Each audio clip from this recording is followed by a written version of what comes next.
আজকের ব্লগে আমরা দেখব কি করে পুরী থেকে সহজে কম খরচে কোণারক ঘুরে আসা যায়।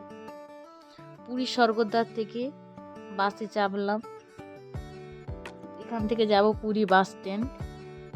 এখান থেকে Puri bus stand per head 10 টাকা টিকিট। আমরা চললাম পুরী বাস স্ট্যান্ডের দিকে। পুরী বাস স্ট্যান্ডে নেমে আমরা কোণারক বাসে চাপলাম। পুরী বাস স্ট্যান্ড থেকে কোণারক পর্যন্ত ভাড়া 50 টাকা পার হেড।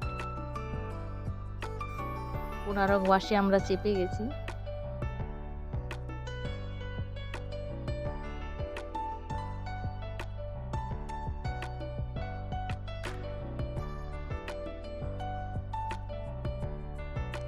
রাস্তায় দুটো পরপর নদী আছে, নদীগুলো পেরিয়ে গেলাম।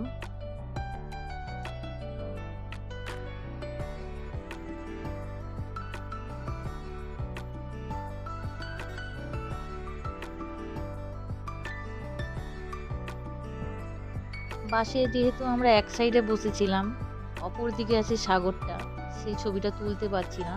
আর এদিকে আছে ঝাউ গাছের বন, ঝাউ বনের ছবিগুলো তুলছি। আমরা কোণারকে নেমে গেছি।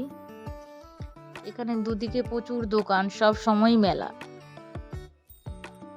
এখান থেকে 5 মিনিট হেঁটে গিয়ে আমরা পৌঁছালাম কোণারক টেম্পেলে।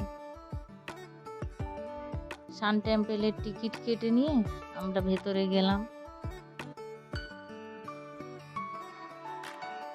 এর আগেও অনেকবার এসছি এই মন্দিরে, কিন্তু মন্দিরটা দিনে দিনে ভেঙে চুরে যাচ্ছে। এটা বঙ্গোপসাগরের নোনা জলের জন্য মন্দিরটা খুব দ্রুত ক্ষয় হচ্ছে। চারদিকে ব্যারিকেড করে দেয়া আছে, ওই জন্য সামনে থেকে দেখা যাবে না। অনেকগুলো দরজাও বন্ধ করে দেয়া আছে।